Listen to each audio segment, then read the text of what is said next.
10장 25절부터 37절의 본문 말씀을 읽었는데, 오늘 이 본문 말씀을 중심으로 카탈루마와 또 판도케이온이라는 그 단어의 의미가 무엇인지, 또 제목을 카탈루마로부터 판도케온에 이르기까지라고 정했는데, 전 사실은 이 부제를 예수 그리스도의 비하라는 부제를 좀 정하고 싶습니다. 다소 제목이 좀 어려울 수도 있지만 저와 여러분들이 이 말씀의 제목을 중심으로 어떤 의미를 가지고 있는지 풀어가면서 그 뜻을 한번 찾아보도록 하겠습니다. 예수님께서 우리의 죄를 대속하여 주시기에 이 땅에 오신 그 날을 기념하기 위해서 특별히도 특별한 날을 정해서 특별한 예배를 드릴 때가 많습니다. 하지만 예수님을 믿어 구원받은 우리에게 있어서는 매일 주일, 오늘 이 시간을 비롯해서 매일매일 이루어지는 그 예배, 매 주일 우리 믿는 자들에게는 예수 그리스도의 부활을 기념하며 감사하는 날인 줄 믿습니다. 예수님께서 이 땅에 오셔서 우리의 죄를 씻어주셨습니다. 예수 그리스도의 이 땅에 오심을 통하여서 우리는 이제는 새 사람이 되었다라고 고백을 합니다. 우리가 하늘나라의 참 소망을 바라면서 살 수 있게 되었고, 이제 영원히 썩어 없어질 이 육신을 바라보면서 희망을 가지고 사는 것이 아니라 하늘나라의 새 생명, 하나님께서 우리에게 주실 그 새 하늘과 새 땅을 바라보면서 살 수 있었다라는 것입니다. 지금도 사는 것이고 또 앞으로도 살아야 되는 것이고, 예수님께서 장차 오실 그날까지 우리는 계속적으로 그 소망 하나로 살 수밖에 없는 자들입니다. 그러한 예수님은 히브리서를 통하여서 사도 바울이 분명히 예수님에 대해서 이렇게 선포를 합니다. 우리의 더 좋은 소망, 우리의 더 좋은 언약의 보증인이시다. 또 더 나아가서 뛰어난 제사장으로 오셔서 이제는 우리의 죄 때문에 나아가지도 못하고 물러나지도 못하고 어리석게 사는 것이 아니라 중보자이신 예수 그리스도를 통하여서 당당히 하나님께 나아감을 얻는 그런 특권을 우리는 가질 수 있었다. 그 사도 바울의 고백입니다. 죄를 위해서 피 흘려 죽으신다는 것이 우리가 입술로 고백하는 것이 쉽지, 실질적으로 우리 스스로도 그렇게 해봐라 그러면 할 수 없는 일입니다. 역사적인 사실이고 진리이고 변질돼서는 안 되는 가장 중요한 말씀이 바로 이 예수 그리스도의 비하입니다. 예수님을 믿는 모든 자들에게는 사망에서 생명으로 옮기운 바 되었다. 이 놀라운 역사가 우리 가운데 완성이 되었습니다. 이제는 그 역사, 하나님의 은혜, 이 받은 자로서 예수 그리스도를 닮으며 또 의를 이루어 나가며 또 구원을 철저히 이루어 나가면서 산다면은 예수님께서 죽으신 그 의미, 또 3일 만에 부활하신 그 의미, 또 승천하실 그 모든 계획들, 그것이 우리에게는 참 소망이 된다는 것입니다.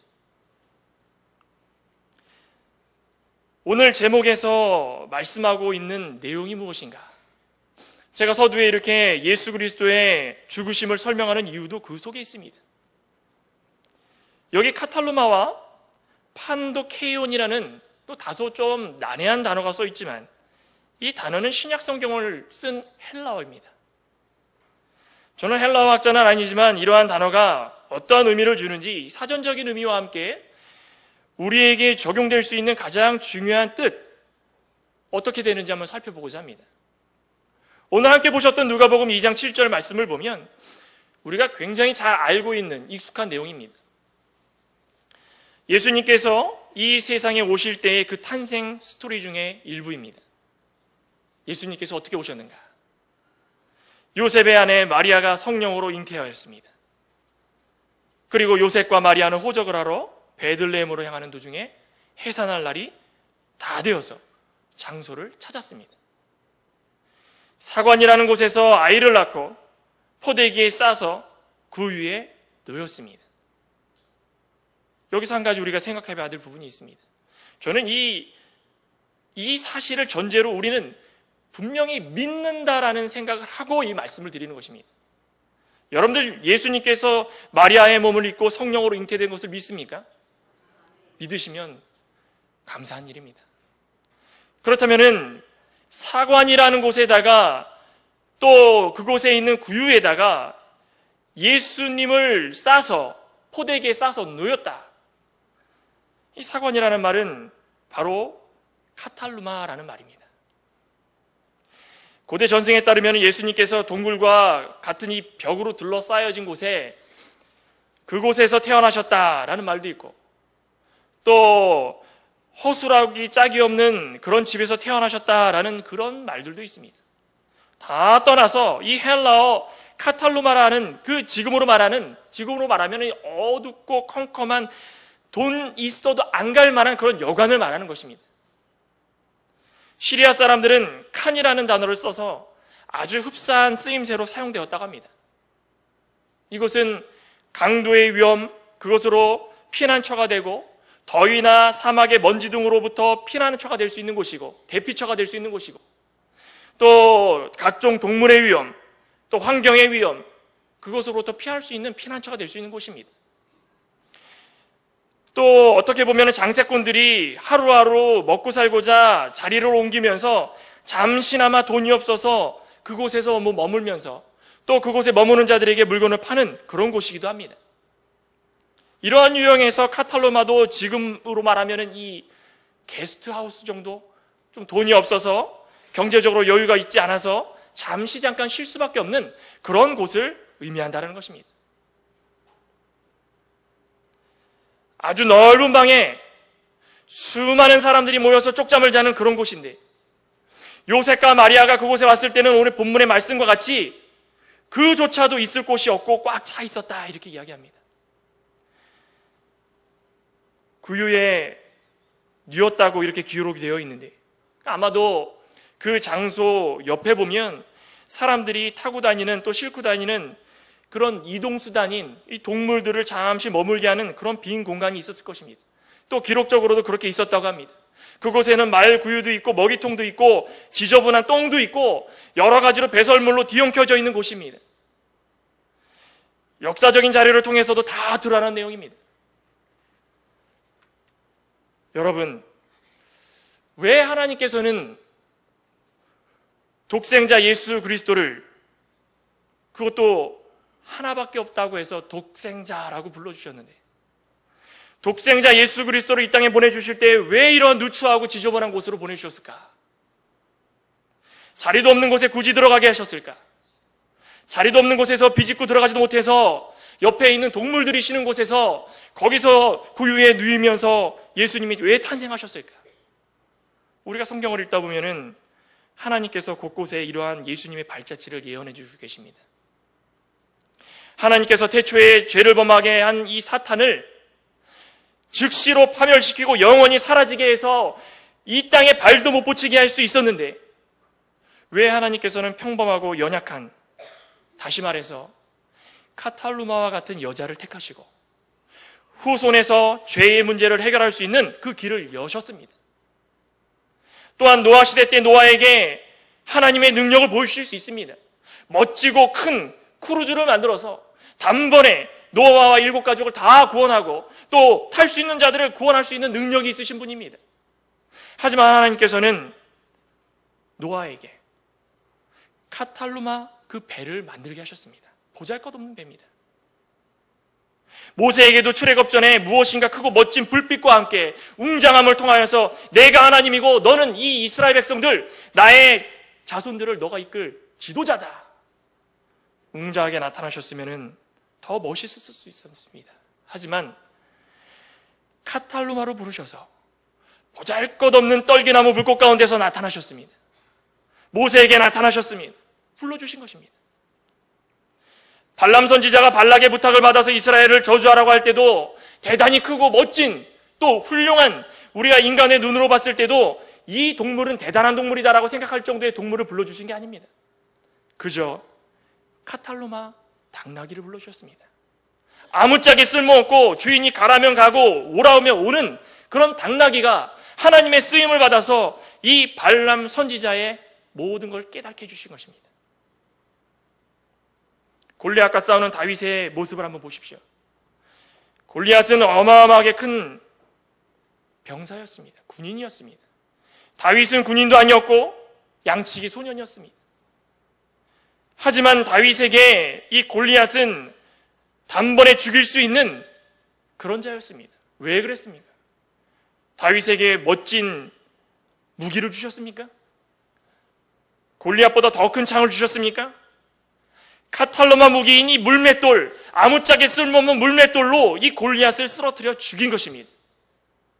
여러분들이 예수님은 이 구약의 발자취를 통하여서 우리들에게 보여주시는 것이 무엇입니까?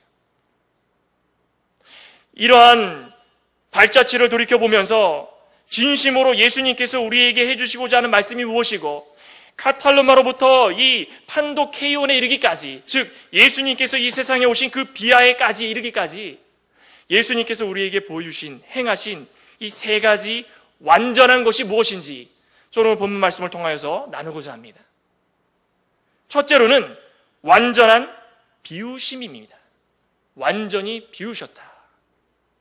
우리 빌립보서를 한번 찾아보도록 합니다. 우리 빌립보서 2장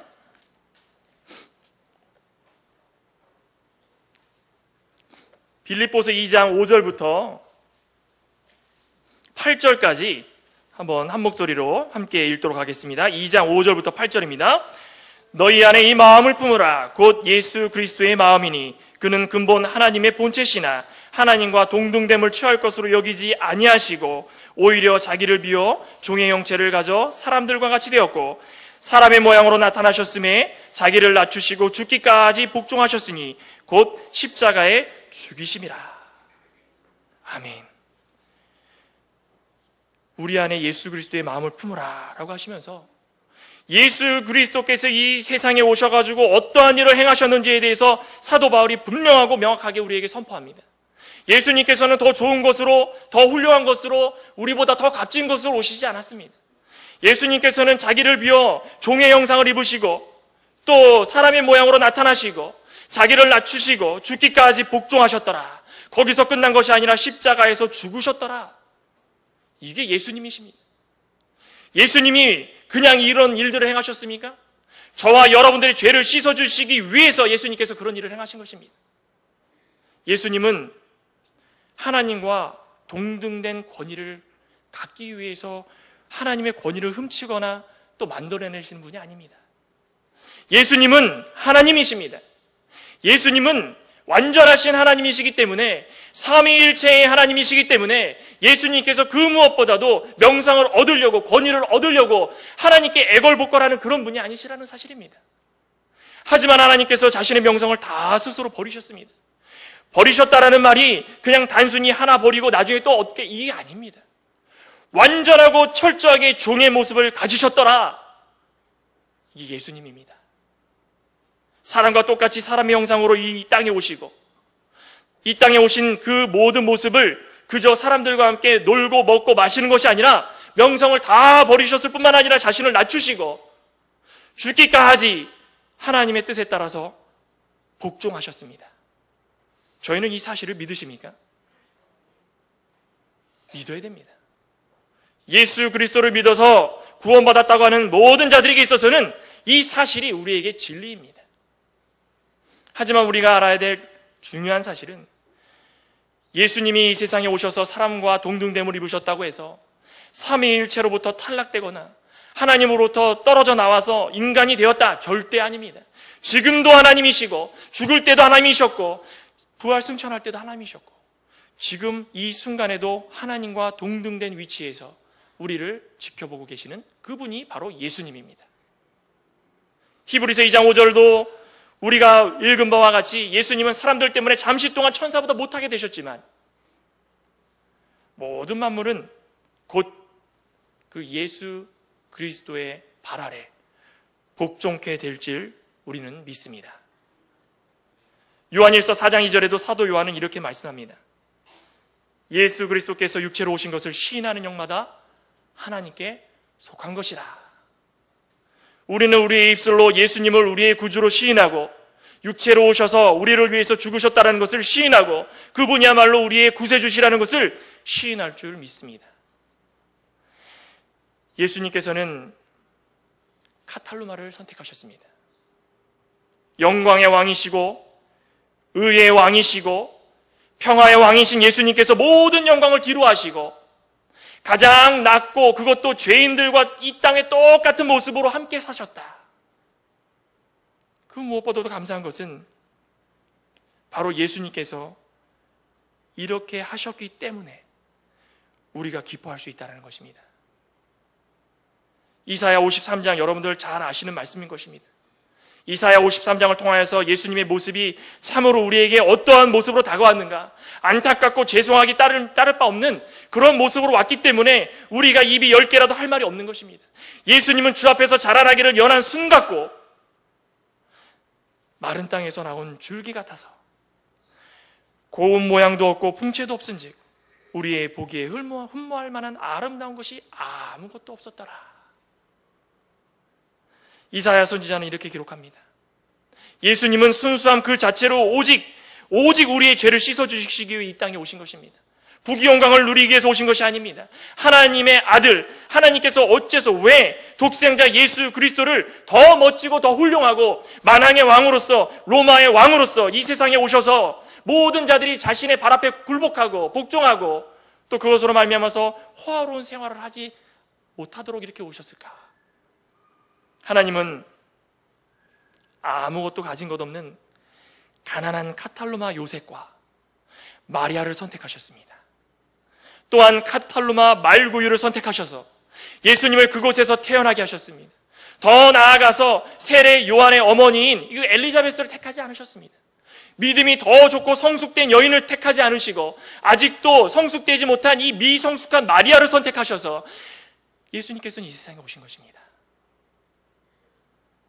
또한 8일이 되던 그때 예루살렘 성전으로 올라가서 예수님이 드리는 그 제사, 예수님께 드리는 그 제사를 한번 보십시오. 예수님께서 하나님 앞에 드리는 그 제사가 소나 양이나 더 훌륭한 동물이었습니까? 아니었습니다. 그저 연약하기 짝이 없는 한 쌍의 비둘기, 바로 카탈루마 제물을 의미하는 것입니다. 이렇게 카탈루마, 즉 가장 낮고 천한 곳에서부터 시작하신 그 예수님은 그 3년 공생의 기간 동안에도 카탈루마의 삶을 사셨습니다. 마태복음 8장 20절에도 뭐라고 말씀하십니까? 여우도 굴이 있고 공중의 새들도 둥지가 있다. 하지만 나는 거할 곳이 없다. 머리 둘 곳이 없다. 왜 내가 이 세상 사람들을 구원하기 위해서 독생자인 이 몸이 직접적으로 이 세상에 왔는데도 불구하고 왜 내가 머리 둘 곳이 없는가? 한탄하지 않으셨습니다. 원망하지 않으셨습니다. 그것이 그에게는 기쁨이었습니다. 왜 그러셨습니까? 예수님은 완전히 비우셨기 때문입니다. 왜 완전히 비우셨을까? 왜 하나님은 이 예수님을 통하여서 더 좋은 곳으로 내려오지 않게 하시고 그저 카탈루마를 선택하셨을까? 우리에게 말씀하시려는 분명한 메시지가 이곳에 담겨져 있습니다. 그것은 비우면 더 큰 것을 얻게 된다는 것입니다. 비우면 비울수록 더 큰 것을 얻게 되는 것입니다. 예수님은 이럴 게 더 많은 분이십니다. 얻을 것은 없는 분이십니다. 다 갖고 계신 분이십니다. 예수님께서 완전히 비우심으로 말미암아서 무엇을 얻겠습니까? 카탈루마를 선택하시고 추하고 더럽고 짝이 없는 인간의 몸을 선택하신 예수님께서 무엇을 얻었겠습니까? 무엇을 얻었겠습니까? 바로 저와 여러분들입니다. 잃은 양을 찾으셨습니다. 죄로 인해서 멸망받아야 마땅할 자들을 찾으셨습니다. 이제는 희망이 없고 죽어 마땅한 자들을 새 소망을 주시기 위해서 찾으신 것입니다. 여러분, 저희는 이 사실을 분명히 진리로 믿습니다. 신학자 앤드류 머레이라는 신학자가 이렇게 이야기합니다. 하나님과 사람 앞에 너 자신을 겸손케 할 수 있는 모든 기회를 잡아라. 우리는 하나님과 사람들 앞에서 낮추는 일에 익숙하지 못합니다. 예수님은 다 비우시고 낮췄는데 우리는 낮추는 일에 너무나도 약합니다. 우리는 비우면 비울수록 화가 납니다. 우리는 비우면 비울수록 미움이 생깁니다. 우리는 비우면 비울수록 시기와 다툼과 경쟁이 생깁니다. 더 얻으려고만 했지 비우려는 것을 우리는 전혀 생각하지 못합니다. 예수님께서는 완전히 비우셨습니다. 비우다 못해 종의 모습으로 이 땅에 오셨습니다. 비우다 못해 죽으셨습니다. 카탈로마의 삶을 사셨습니다. 하지만 우리는 왜 예수님을 바라보면서 끝까지 예수님을 믿는다고 시인하면서 왜 우리의 모습을 예수님과 같이 따르지 못하고 비우지 못하고 더 가지려고 드는가? 우리가 분명히 회개해야 될 부분입니다. 저와 여러분들도 예수님께서 분명히 우리를 위해서 이 땅에 천한 몸으로 오셨다는 사실을 믿고 완전히 비우신 그 사실을 믿고 우리도 예수님의 발자취를 따라가는 그 귀한 믿음이 있기를 간절히 원합니다. 예수님께서는 끝나지 않으셨습니다.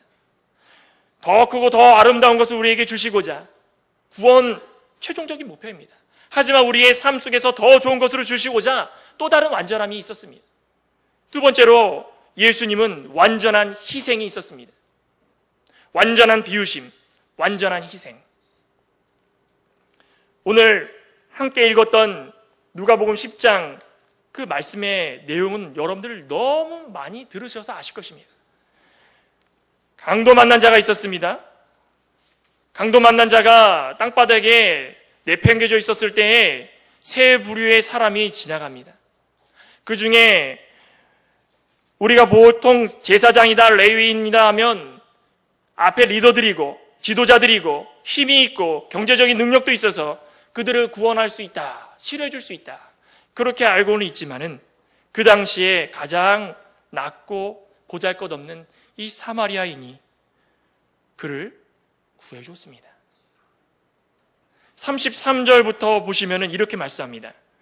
어떤 사마리아인은 여행하는 중 거기 이르러 그를 보고 불쌍히 여겨 가까이 가서 기름과 포도주를 그 상처에 붓고 싸매고 자기 짐승에 태워서 주막으로 데리고 가서 돌보아 주고. 거기서 끝난 것이 아닙니다. 여러분들, 사마리아인이 돈이 있으면 얼마나 있겠습니까? 사마리아인이 능력이 있으면 얼마나 있겠습니까? 이 주막에 들어가서 그 주인에게 데나리온 2를 내어주면서 부비가 더 들면 내가 돌아올 때 갚으리니 이 사람을 돌봐주십시오. 신신당부를 합니다. 두 데나리온이라는 것은 여러분들 아시다시피 그 당시의 경제적인 상황을 고려하면 2달치 숙박비입니다. 어마어마한 돈입니다. 지금으로 얘기하면 숙박비가 얼마인지는 잘 모르겠지만 한 20만 원이다. 그러면 한 40만 원 돈. 그 사마리아인이 어디 있겠습니까? 다 치료해 준 것도 모자라서 돈까지 주면서 인심을 쓰는 이 사마리아인, 이 사람이 누구라고 했습니까? 바로 예수 그리스도를 상징하는 것입니다. 상처받고 쓰러지고 죄짓고 넘어지고 이런 반복적인 생활을 하면서 지쳐서 더 이상 희망이 없고 일어날 힘이 없는 그런 자들을 위해서 예수님께서 다가오시고 어루만져 주시고 죄를 싸매 주시고 씻어 주시고 치유해 주시고 그것도 모자라서 그곳에다가 기름과 성화의 포도주를 부어 주셨습니다. 이것을 통하여서 완전한 변화와 완전한 회복이 우리 가운데 있을 줄 믿습니다. 더 중요하게 봐야 될 부분이 있습니다. 여러분들 집중해서 보신 분들은 분명히 아실 것입니다. 주막이라는 것입니다. 주막. 여기서 이 주막은 헬라어로 판도케이온이라는 말입니다. 이 단어의 의미는 카탈루마와 반대로 상업적인 여관을 말하는 것입니다. 아주 잘 갖춰져 있고 순례객들이 일정의 돈을 지불하고 머물 수 있는 완전한 곳입니다. 쪽잠을 잘 필요도 없고 그런 곳에서 웅크려서 힘들게 있을 필요도 없습니다. 예수님께서는 우리를 위해서 스스로 카탈로마, 즉 가난과 궁핍을 선택하시고 오히려 우리에게 판도케이온, 즉 온전함, 완전함, 더 이상 바랄 것이 없는 아주 위대하고 중요한 그것을 우리에게 허락하셨다는 것입니다. 그것이 무엇입니까? 천국입니다. 우리는 지옥까지 마땅할 그냥 불쌍한 자들이지만 예수님의 비하로 말미암아서 우리는 더 이상 바랄 것이 없는 천국을 바라보고 있다는 것입니다. 이것은 다름 아닌 영적인 부유함을 상징합니다. 여러분들 오늘 공과의 내용에도 분명히 부자 청년에 대해서 말씀을 합니다. 부자 청년이 어떻게 하면 영생을 얻을 수 있겠습니까? 저는 도덕적인 법, 의식적인 법 다 지키고 살았습니다. 미워하지도 않고 살인도 안 하고. 그때 예수님께서 뭐라고 말씀하십니까? 내 이웃을 위하여서 너가 가지고 있는 모든 재물을 가져다가 나눠주어라. 그러고서 나를 쫓아라. 하지만 그 부자 청년은 근심하면서 돌아갔다고 합니다. 우리가 영적인 부유함을 얻었지만 이 육체적으로 또 물질적으로 더 부유한 것을 얻고자 지금도 찾아 헤매는 그런 모습이면 예수님께서 우리를 위해서 완전하게 희생하신 그 희생이 보잘것없는 것이 되어버리는 것입니다. 간음하지 말라, 도적질하지 말라, 내 이웃을 내 몸같이 사랑하라, 저 다 지키고 있습니다. 아닙니다. 철저하게 하나님 앞에서 나와서 우리의 모든 것을 비우고 희생하는 예수님과 같은 모습이 우리 가운데 있는지를 돌아봐야 될 줄 믿습니다. 예수님께서는 완전히 비우시고 희생하시고 우리를 위해서 지금 이 모습을 보여주시고 계시는 것입니다. 하지만 우리는 물질을 손에 붙들고 놓지를 못합니다. 그것이 우리의 전부인 줄 압니다. 우리의 영적인 부유함이 분명히 다가왔는데도 불구하고 영적인 부유함은 상관하지 않습니다. 예수님께서 우리를 위해 죽으셔서 우리를 구원해 주시고 우리의 영적인 눈을 뜨게 해주시고 영적인 것을 통하여서 더 좋은 것을 얻게 하신다라는 그 사실은 우리에겐 뒷전입니다. 우리는 지금 당장 눈앞에 보이는 것만 바라봅니다. 여러분, 저와 여러분들은 이런 예수님의 희생을 몸소 느끼게 되길 간절히 원합니다. 우리 이사야 53장 계속해서 보시면은 거기서 그렇게 말씀하지 않습니까? 예수님은 실로 우리의 질고를 지고 슬픔을 당하며 징벌을 받아서 하나님에게 맞으시며 고난을 당하고 찔림을 당하셨습니다. 왜 하나님께서 예수님을 이 땅에 보내주시고 왜 맞게 해주시고 찔리게 해주시고 채찍질 맞게 해주시고 왜 고난을 당게 해주시나? 왜 그럴 수밖에 없는가? 그 죄가 바로 우리의 허물 때문입니다. 예수님께서 상하시는 것은 우리의 죄 때문입니다. 예수님께서 채찍질 받으시는 것은 우리의 허물 때문입니다. 우리가 더 나음을 입고자 더 좋은 것을 주시고자 하나님께서는 예수님을 보내주시고 몸소 고난당하셨습니다. 하지만 이사야 53장 그 끝절에 보면 뭐라고 말씀하십니까? 우리는 다 양 같아서 각기 제 길로 다 가버립니다. 예수님께서는 우리의 죄를 담당하시고자 곤욕을 당하고 괴로움을 당하고 채찍질 맞고 죽음까지 그 자리까지 이르렀는데 왜 우리는 다 양 같아서 각기 제 길로 가버리고 우리에게 좋은 것으로만, 우리에게 만족되는 것으로만, 우리에게 더 육체적으로 이득을 갖게 하는 것으로만 왜 우리는 만족을 하며 사는가?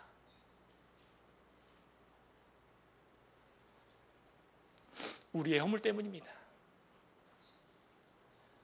예수님은 카탈로마를 택하셨습니다. 우리에게 판도케이온을 허락하셨습니다. 낮고 천한 것을 택하시고 훌륭한 것을 우리에게 주셨습니다. 우리 죄로 인해 완전하신 하나님께서 이 땅에 오셔서 온갖 고통과 핍박을 당하시고 십자가 달려 그 로마 병정들에게 너무 수치심을 당하지 않으셨습니까? 저희는 그것을 성경으로만 읽고 끝나는 것이 아닙니다. 완전한 희생, 이보다도 완전한 희생이 어디 있겠습니까? 이렇게 볼 때에 우리에게 주신 매일매일의 삶은 그냥 마냥 웃고 떠들고 즐겁고 그렇게 넘어가야 될 것이 아닙니다. 웃다가도 예수님께서 태어나신 목적을 생각하면 가슴이 먹먹해지고 답답해지고 어떻게 우리가 보답하며 살아가야 될까? 하루의 삶이 우리에게는 부담이 될 수 있습니다. 하지만 예수님께서 우리에게 명령하십니다. 나를 좇으라. 나를 좇으라. 내가 너를 다 용서하고 회개케 하고 돌이켜서 내 앞에 나와서 다 모든 것을 쉽게 만들었으니 그냥 나를 좇기만 하면 된다. 어려운 것을 너희들에게 주는 것은 아니다. 너희들에게 어떤 큰 의무를 주는 것은 아니다. 그저 내가 카탈로마의 세상에서 카탈로마의 삶을 살면서 너희들에게는 더 좋은 것으로 믿음을 선물로 줬으니까 이제는 그것만 바라보면서 하늘나라의 소망을 바라보면서 살 수 있는 그 은혜가 너희 가운데 있다면 그것이야말로 나에게 있어서는 족한 것이다. 예수님의 마음이 아닐까. 저는 이제 마지막 단추를 한번 껴볼까 합니다. 예수님의 완전한 비우심, 또 완전한 희생이 있었다면 이제는 마지막입니다. 완전한 용서가 있었습니다. 상대방의 죄를 다 알고 그것을 없애주기 위해서 당연히 자신이 대신 그것을 감당하는 것도 필요하지만 완전히 용서를 받아야만 끝이 나는 그런 일들이 있습니다. 성경에서도 용서라는 단어가 상당히 많이 쓰여지고 있습니다. 그 용서의 사전적인 의미를 보면 지은 죄나 잘못한 일에 대해서 꾸짖거나 벌하지 아니하고 덮어준다. 여러분, 저와 여러분들은 죄에 대해서 어떤 처벌을 받았습니까? 태어나시자마자 어린아기 죄 지었다고 죄인이라고 조상 아담 쪽부터 지금까지 죄인으로서 내려왔다고 태어나자마자 거기 인식표를 써서 죄인이다 라고 붙였습니까? 아니면 몽둥이로 태어나자마자 10대씩 맞고 태어나라 그랬습니까? 그런 사람 아무도 없습니다. 살아가면서 예수님께서 우리를 위해서 죽으셨으니 너희들은 그것을 생각하면서 바늘로서 10방울씩 콕콕콕콕 찔르자. 하루에 10번씩 찔르면 내가 용서해 주겠다. 그런 분 계십니까? 북한에는 범죄를 저지르면 처벌받고 노동교화형에 처해진다고 합니다. 우리나라는 범죄자들은 법을 위반하고 감옥에 들어가고 또 최고의 법정 사형까지도 판결을 받는 그런 경우도 있습니다. 왜 우리가 죄인으로서 아무렇지도 않게 이 자리에 와서 예배를 드릴 수 있는 것이 가능한가? 왜 매 주일마다 일주일 동안 죄를 다 저지르고 아무렇지도 않게 이 자리에 와서 찬송을 부르면서 기도하면서 예수님이 보시기에 가식적인 모습으로 우리가 앉아있는 분들이 있다면 왜 그것이 가능한가? 왜? 바로 우리에게 판독회의원을 허락하셨기 때문입니다. 완전한 용서를 해주셨기 때문입니다. 더 이상 용서받을 것이 없이 우리는 한 번에 단번에 예수 그리스도께서 십자가상에 달려 돌아가심으로 말미암아 더 이상 우리에게는 죄를 묻지 않으십니다. 단 우리는 하나님 앞에 당당하게 나아감을 얻기 위해서 날마다 우리를 쳐서 회개하고 복종하고 말씀대로 살아가는 그런 자들이 될 때에 그 완전한 용서가 이루어지는 것입니다. 우리 죄 때문에 죽으심도 불구하고 십자가상에서 달려 돌아가시는 예수님의 모습을 바라보면 뭐라고 말씀하셨습니까? 하나님 살려주십시오. 하나님 왜 제가 죽어야 됩니까? 저는 독생자 아닙니까? 하나님 왜 내가 이렇게 비참하게 이 십자가상에서 달려 죽어야 됩니까? 차라리 죽이려면 단번에 목을 쳐서 죽이십시오. 이랬습니까? 그렇게 이야기한 거 아무도 없습니다. 단 7마디를 하십니다. 단 7마디만 하셨습니다. 그 중에서도 우리가 중요하게 봐야 될 예수 그리스도의 마지막 말. 아버지, 저희를 용서하여 주시옵소서. 자기의 하는 것을 알지 못함이니이다. 이것은 예수님을 못 박는 로마 군인들만 또 예수님 못 박는 곳에 모여진 그 백성들 희롱하고 우롱하고 침을 뱉는 그들에게 또 유대인들에게 대제사장들에게 또 제사장들에게 빌라도에게 그들만 하는 것이 아닙니다. 바로 저와 여러분들을 향하여서 이 죄인들을 용서하여 주시옵소서. 이들이 짓는 죄를 알지 못합니다. 우리가 다 죄인이기 때문에 우리를 위해서 예수님께서는 분명하게 말씀하고 계시는 것입니다. 우리는 이러한 모습을 바라보면서 얼마나 예수 그리스도를 닮으려고 살아가고 하나님의 말씀이 우리 가운데 있기를 원하고 살아가는지 우리는 예수님을 부인하며 살 때가 너무나도 많습니다. 하나님의 말씀이 진리이고 성경 66권이 하나님의 영감을 통하여서 우리에게 주어진 가장 중요하고 확실한 계시임에도 불구하고 세상 사람들과 살 때는 이것이 다 무시가 됩니다. 저만 그런 게 아닌 줄 믿습니다. 세상 사람들 사회생활, 직장생활, 가정생활 하면서 시시때때로 말씀을 어길 적이 너무나도 많습니다. 완전하지 못하더라도 예수님께서 우리를 위해서 죽으셨고 용서해 주셨다는 사실을 안다면은 돌이켜서 회개하고 돌아오는 그런 놀라운 역사들이 우리 가운데 있기를 원합니다. 이건 우리에게 특권입니다. 특권입니다. 우리는 우리의 주변 사람들, 자신을 해하려고 하는 모든 사람들 용서치 못할 때가 너무나도 많습니다. 미워만 해도 살인죄다. 우린 다 살인자입니다. 여기 살인자 아닌 분이 누가 있겠습니까?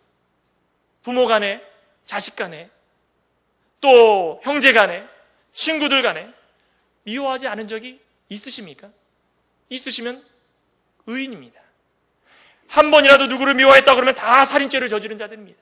우리가 무슨 할 말이 있겠습니까?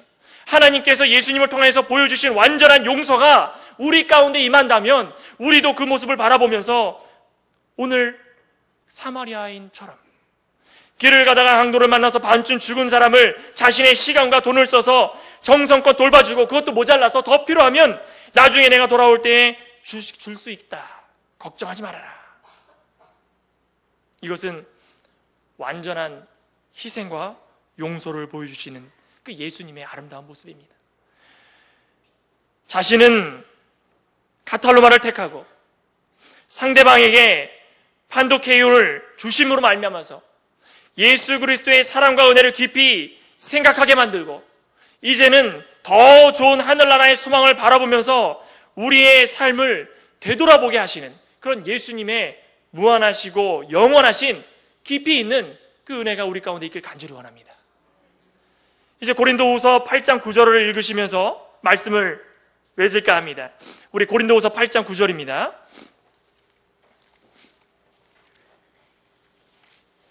고린도후서 8장 9절에 보면은 또 같이 한번 읽어보도록 하겠습니다.